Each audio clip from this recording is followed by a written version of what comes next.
tampil PPT-nya?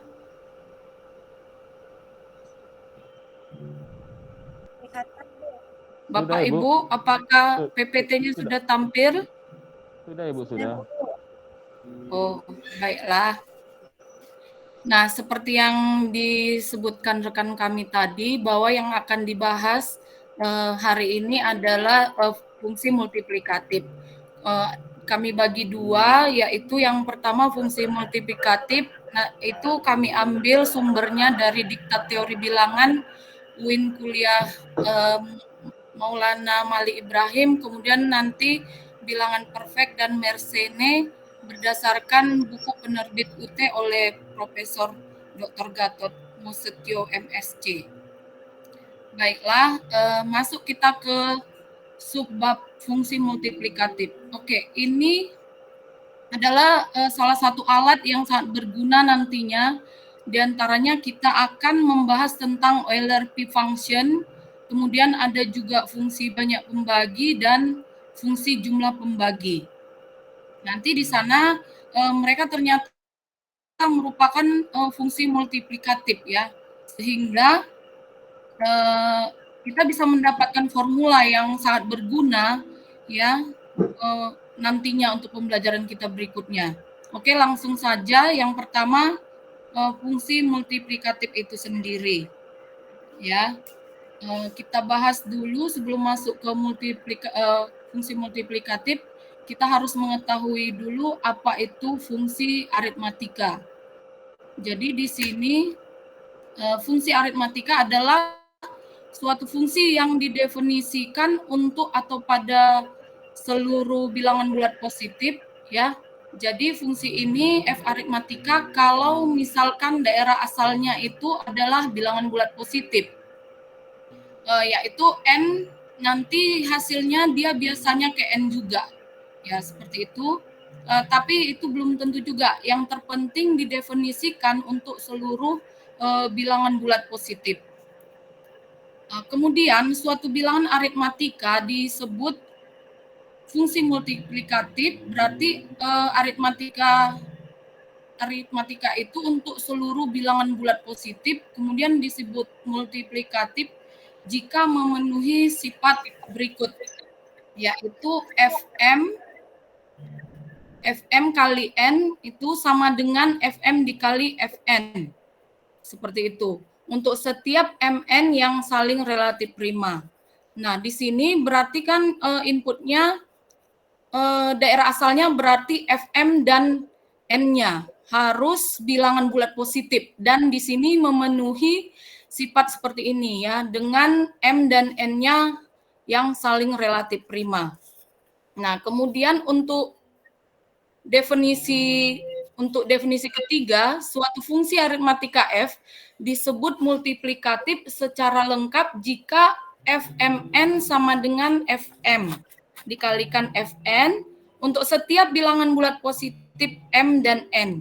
Nah, kalau tadi hanya yang saling relatif prima, kalau secara lengkap di sini semua, tidak hanya yang relatif prima. Oke. Lanjut. Nah, untuk contoh sederhananya di sini Fn sama dengan 1. Nah, untuk N-nya bilangan asli atau bilangan bulat positif. Nah, perhatikan bahwa untuk sebarang atau untuk setiap M dan N bilangan asli, maka berlaku Fmn di sini. Fmn-nya kan berarti dia bilangan bulat positif juga ya. Karena dia bilangan bulat positif, berarti F nilai fungsinya adalah 1. Oke, 1 kemudian 1 ini bisa kita pecah lagi sebagai 1 kali 1 gitu ya. Satunya di sini adalah Fm, satunya di sini adalah Fn. Nah, dari sini berarti kita akan memperoleh Fmn sama dengan Fm kali Fn seperti itu. Ya, maka F merupakan fungsi multiplikatif secara lengkap ya. Karena tidak terbatasi M dan N-nya relatif prima di sini, sembarang atau bebas M dan N-nya. Oke. Nah, contoh pertama. Contoh kedua, misalkan Fn sama dengan N untuk N bilangan bulat positif ya. Kita perhatikan bahwa untuk sebarang atau untuk setiap M dan N bilangan bulat positif berlaku F Mn. Berarti kalau berdasarkan definisinya seperti ini kan, Fn sama dengan N, berarti Fmn sama dengan Mn, ya. Kemudian Fmn-nya kan Fm kali N, ya. Berarti kalau M di sini adalah Fm dan N adalah Fn, berarti karena Fmn adalah Fm kali N, maka F merupakan fungsi multiplikatif secara lengkap. Ya. Karena di sini sekali lagi untuk sebarang kita ada juga contoh yang multiplikatif saja, nanti ada juga yaitu Euler P function sama fungsi banyak pembagi dan fungsi jumlah pembagi, ya. Nah, sebelum diberikan teorema, misalkan F fungsi multiplikatif, ya. Ini jika N suatu bilangan bulat positif, ya, dia pasti selalu bisa dituliskan sebagai perkalian. Faktor primanya, ya, faktor primanya berpangkat. Ini kan berdasarkan teorema fundamental aritmatika tadi, bisa dituliskan seperti ini. Nah, kalau N-nya berbentuk P1, ya, pangkat A1 sampai dengan dikalikan PK pangkat AK, maka Fn ini bisa kita tuliskan sebagai ini dia, Fp1A pangkat 1 dikalikan sampai dengan FPK pangkat AK, kayak gitu ya. Nah, di sini kan dia hanya memakai sifat multiplikatifnya saja. Satu persatu, pertama PK-nya dipecah gini ya. Nah, ini PK-nya dipecah, masih ada ini kemudian dipecah lagi sampai lepas satu persatu ya dalam teorema perkalian ini. Nah, lanjut kita masuk ke Euler P function. Nah, oke, kita lihat ini adalah salah satu fungsi yang menarik ya, karena nantinya dia akan berguna ketika kita belajar kekongruenan ya. Nah, misalkan ini ada definisi, misalkan N adalah bilangan bulat positif. Maka fungsi Euler P yang ditulis sebagai Pn didefinisikan sebagai banyaknya bilangan bulat positif yang tidak lebih dari N dan relatif prima ya dengan N. Berarti banyaknya bilangan bulat positif yang tidak lebih dari N dan tidak relatif prima dengan N, contohnya ini ya. P1 di sini hanya satu, yaitu bilangan bulat positif yang tidak lebih dari satu dan relatif prima dengan satu ya, satu itu sendiri. Kemudian yang kedua,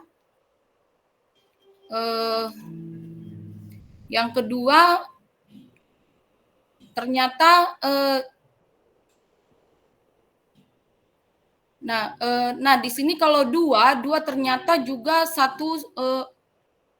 satu gitu ya. Siapa yang relatif prima dengan 2? Ya kurang dari 2, yaitu angka 1. Nah, bagaimana dengan ini 2? Bagaimana dengan 2? 2 tidak relatif prima dengan 2 karena FPB-nya kan 2 dan 2 adalah 2 gitu ya. Karena harus kurang dari 1. Nah, lanjut untuk 3 berarti dia ada 1 sama 2. Karena 1 dan 3 itu relatif prima 2. Dan 3 juga relatif prima dan mereka kurang dari sama dengan 3. Nah, lanjut ini untuk P4 ya, nomor 4 ya. Berarti ada 1 dan ada 1, ada 3. Nah, ini 2. Oke, berarti 1 dan 4 relatif prima. 2 dan 4 tidak relatif prima, berarti tidak masuk. 3 dan 4 relatif prima, berarti di sini 2. Lanjut. Kalau P5 berarti dia 1, 2, 3, 4. Kenapa? Karena 1, 5 relatif prima. 2 dan 5, 3 dan 5, Dan di sini adalah 4 bilangan 6, berarti di sini dia cuma 1. Ya, karena dan 6 tidak relatif prima. 3 dan 6 juga tidak relatif prima, 4 dan 6 juga tidak relatif prima karena FPB-nya 2 seperti itu ya. Nah, kemudian kalau Pi7 berarti 1, 2, 6 ya, karena 7 dengan semua bilangan itu tidak saling relatif prima. Ya, jadi banyaknya adalah 6 bilangan. Nah, seperti itu ya. Itu adalah Euler P function. Oke, selanjutnya teorema kedua. Jika P bilangan prima, maka Pi P sama dengan P min 1. Sebaliknya, jika P bilangan bulat positif, sehingga berlaku Pi P sama dengan P min 1. Maka P itu prima. Ini contohnya ya. Contohnya yang seperti tadi gitu ya, yang Pi5.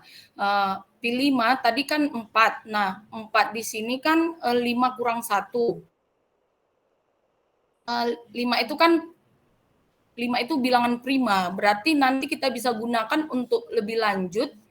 Misalnya 11. 11 berarti 11 dikurangi 1 yaitu 10.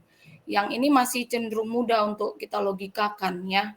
Nah, lanjut teorema berikutnya, teorema 3. Jika P prima dan A bilangan bulat positif, maka Pi P pangkat A itu sama dengan P pangkat A dikurangi P pangkat A min 1. Nah, di sini lebih dipersempit lagi. Kalau tadi cuman P saja, di sini P pangkat A yang penting P-nya itu bilangan prima dan A-nya itu bilangan bulat positif ya. Nah, contohnya dapat dilihat sebagai berikut. Yang pertama Pi 5 pangkat 2 atau Pi 25 ya. Yang ini 5 pangkat 2 itu kan sama dengan 5 pangkat 2 dikurang 5 pangkat 1 sama dengan 20 ya. Nanti kita bisa cek di list satu persatu. Seperti 1, 2, 3, 4, 6, 7 dan seterusnya ya sampai mendekati 25. Intinya angka 5 atau kelipatan 5 di sini dilewati gitu. Dilewati. Jadi 5, 10, 15, 20, 25 tidak diikutkan gitu, maka dikurangi 5 seperti itu. Logikanya kurang lebih seperti itu ya. Oke, untuk 2 pangkat 6 itu berarti sama dengan 2 pangkat 6 dikurang 2 pangkat 5. Berarti di sini sama dengan 32 ya. Nah, itu kalau misalnya angkanya masih agak dan kita tambah lagi. Nah, kalau untuk contoh ketiga itu Pi 11 pangkat 2 atau Pi 121 berarti dia sama dengan 11 pangkat 2 dikurang 11, yaitu 110 ya. Banyaknya bilangan bulat yang kurang dari 121 dan relatif prima dengan 121 ada 110 gitu ya. Nah, bentuknya teorema misalkan M dan N bilangan bulat positif yang saling relatif prima, maka berlaku PNM sama dengan PM kali PN. Nah, artinya di sini fungsi Euler P di sini adalah fungsi multiplikatif. Ya, dia di sini mulus multiplikatif. Oke, lanjut. Nah, kemudian dengan mengkombinasikan teorema 3 dan 4, maka kita dapat memperoleh teorema berikut. Nah, teorema 3-nya tadi kan P pangkat A sama dengan P pangkat A dikurangi P pangkat A min 1. Nah, sedangkan teorema 4 berkata bahwa P itu fungsi multiplikatif. Oke. Dari sini berarti kita akan punya misalkan N-nya itu kita bentuk sebagai perkalian pangkat primanya atau faktorisasi prima ya. Maka kita akan memperoleh PN-nya itu sama dengan N dikali 1 dikurang 1 per P1, 1 kurang P2 sampai dengan 1 kurang 1 PK, 1 per PK, ya, seperti itu. Nah, bisa kita ketahui Pn, jadi berapapun N-nya tidak cuman P pangkat sesuatu atau P saja, sekarang sudah bilangan apapun kita bisa tahu formula ekstraknya untuk mencari Euler P function ini untuk suatu bilangan bulat positif. Nah, lanjut. Dengan menggunakan teorema 5 barusan, kita dapat menghitung untuk Pi berapapun Pi-nya. Gitu ya. Ini ada contoh Pi 100. Berarti kita tuliskan sebagai faktorisasi primanya dulu. Yaitu 2 pangkat 2 dikali 5 pangkat 2, oke. Berarti kita bisa tuliskan N-nya, kemudian dikalikan dengan 1 dikurangi bilangan prima yang pertama, yaitu 2, gitu ya. 1 kurang 1 per 2, kemudian bilangan prima kedua 1 kurang 1 per 5. Nah, di sini berarti kan 100 dikali 1 per 2 dikali 4 per 5. Nah, kan kita coret aja ya, 10. Kan ini 2 kali 5, 10 ya. Maka dia hasilnya 40. Kemudian contoh lain, Pi 720.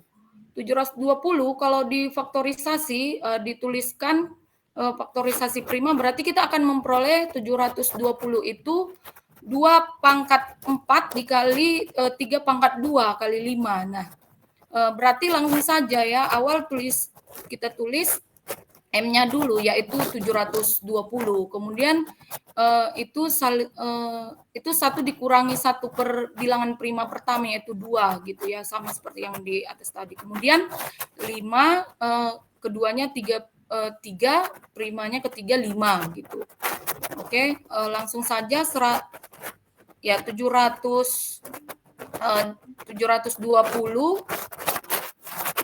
kali 1 per 2 kali 2 per 3 kali 4 per 5, gitu ya. Nah, nanti kan ini kan 10 di sini ya. 10 kemudian 3 berarti 24 kali 4 sama dengan 96, kemudian 96 kali 2 192, gitu ya.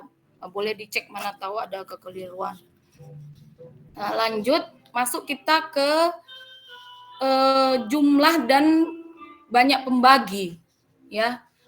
Jadi fungsi jumlah dan banyak pembagi ini di sini kita definisikan terlebih dahulu, misalkan N adalah bilangan asli atau bilangan bulat positif, ya.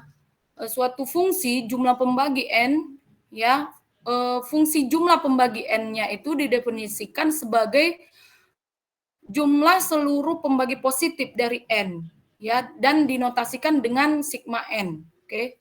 Kemudian perhatikan di sini contoh sigma 1, berarti dia sama dengan 1 karena faktor positifnya 1 dan hanya 1, gitu ya. Kemudian sigma 2 berarti dia 1 ditambah 2 karena faktor positif dari 2 itu adalah 1 dan 2, ya. Kemudian kita jumlahkan, hasilnya sama dengan 3, ya. Sigma 3 berarti dia faktornya 3, kita jumlahkan, yaitu 1 dan 3, berarti sama dengan 4.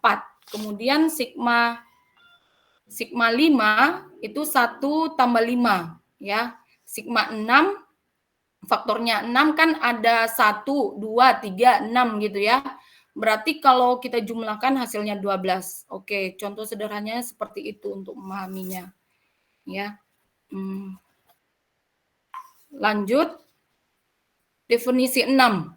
Misalkan di sini adalah fungsi banyak pembagi, ya, bilangan asli masih sama suatu fungsi banyak pembagi. Jadi kalau tadi adalah jumlah pembaginya, berarti pembagi-pembagi itu dijumlahkan. Kalau banyak pembaginya ada berapa pembaginya gitu dari N, ya, maka didefinisikan sebagai banyaknya seluruh pembagi positif dari N yang dinotasikan dengan tau N. Nah, kita lihat contoh tau 1. Tau 1 di sini faktornya 1 atau pembaginya 1 dan cuman 1, ya. Udah 1 itu aja gitu. Kemudian yang kedua, tau 2, pembaginya 2, yang positif itu 1 dan 2. Berarti di sini ada 2 pembagi, maka di sini tau 2 hasilnya 2. Kemudian tau 3 di sini pembaginya positif. Dan 3 ada 1 dan 3. Berarti banyaknya pembagi positif dari 3 adalah 2 buah gitu, 2 gitu. Tau 2 berarti di sini ada 1, 2 sama 4. Maka banyaknya ada 3. Lanjut tau 5 berarti 1 sama 5 saja, berarti banyak pembagi hanya 2 saja gitu. Tau 6 1, 2, 3 dan 6 berarti banyaknya pembagi ada 4. Oke, seperti itu ya. Lanjut. Di sini ada catatan. Perhatikan bahwa sigma n dan tau n dapat dituliskan dalam notasi penjumlahan sebagai berikut gitu. Ini dibaca sigma ya. Ini walaupun berbeda dia ini sama-sama dibaca sigma gitu ya. Sigma di sini menyatakan jumlah. Oke, sigma n ini sama dengan sigma di mana D membagi N. Oke, yang kita jumlahkan adalah D-nya. Contoh sederhananya misalnya gini. Sigma 4 berarti itu kan sama dengan sigma D yang membagi 4. Yang kita jumlahkan kan D-nya, berarti yang membagi 4 itu siapa saja gitu. 1 membagi 4, 1. Ditambah 2 membagi 4, 2. 3 membagi 4 tidak tulis ya kan, karena dia bukan bilangan positif gitu. Dan 4 membagi 4. Bukan maksudnya karena dia bilangan pecahan gitu kan. Nah, kalau 4 berarti jawabannya 7, kita jumlahkan aja. Seperti itu. Jadi hanya notasinya aja dalam bentuk notasi penjumlahan. Sedangkan yang satunya di sini, tau n, ya, adalah sigma 1 di mana D-nya membagi N yang berjalan adalah D-nya di sini. Berarti contohnya tau 4. Gitu ya, atau 4 berarti sigma D yang membagi 4 yang dijumlahkan 1 berarti di sini 1 membagi 4 ya, yang kita tulis satunya saja, kemudian ditambah 2 membagi 4 berarti itu tulis 1 lagi karena di sini cuma 1 bukan D ya, ditambah 4 dibagi 4 gitu. Berarti ada 1 lagi, berarti di sini jawabannya 3. Masih mendengar saya Bapak Ibu? Masih. Oke. Lanjut. Teorema 6. Di sini kita mempunyai teorema jika F fungsi multiplikatif, maka jumlah fungsi dari F ya kita tulis dengan F besar gitu ya. Nah, sigma D yang membagi N dari FD ternyata jumlahnya itu dia merupakan fungsi multiplikatif. Ya, teorema ini akan kita gunakan untuk memperoleh akibat 7. Fungsi sigma dan fungsi tau, yaitu fungsi jumlah pembagi dan jumlah banyak pembagi yang merupakan fungsi multiplikatif. Artinya apa? Artinya kan Fm kali N, Fmn sama dengan Fm kali Fn, di mana M dan N-nya itu relatif prima. Ya. Apa yang kita peroleh? Gini, kita di sini akan mulai mengeksplor apa yang kita peroleh. Di sini kita punya lema, ya misalkan P adalah bilangan prima dan A adalah bilangan bulat positif. Maka sigma P pangkat A ya sama dengan 1 ditambah P tambah P kuadrat sampai dengan P pangkat A. Kenapa bisa kita peroleh seperti ini? Ya ilustrasinya sederhana saja gitu ya, seperti ini yang di bawah ini ya. Misalkan 2 pangkat 3. 2 pangkat 3 itu kan faktornya apa aja? Ada 1, 2, 2 pangkat 2, 2 pangkat 3 gitu kan. Faktornya ini kan berarti tinggal kita jumlahkan saja untuk mencari sigma di sini. Berarti dia bentuk suatu barisan geometri gitu kan. Nah, kita ingat kembali barisan geometri ya, berarti kan kalau ini barisan geometrinya, ya maka A-nya kan sama dengan 1 gitu kan, R-nya sama dengan P gitu.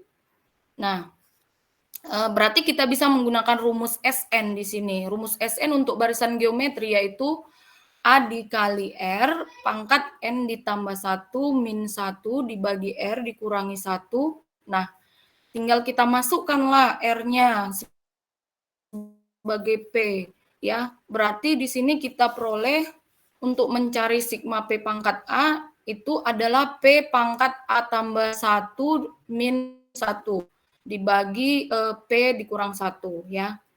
Kemudian tahu P pangkat A, ya, banyaknya berapa? 1, 2, 3, 4 yang tadi. Berarti masing-masing 2 pangkat 1, 2 pangkat 2, 2 pangkat 3 ditambah angka 1. Berarti kalau di sini 3, berarti nanti tambah 1 yaitu tau P pangkat A adalah sama dengan A tambah 1. Nah, oke.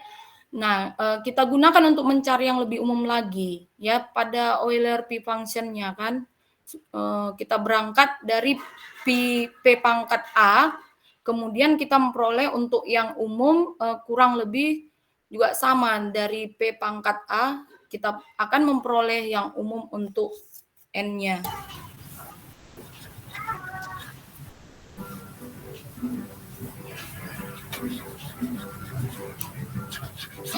Misalkan bilangan N memiliki faktorisasi prima sebagai berikut. Sama ya, berdasarkan teorema fundamental, semua bilangan kita ditulis sebagai faktorisasi prima atau perkalian prima gitu ya kan.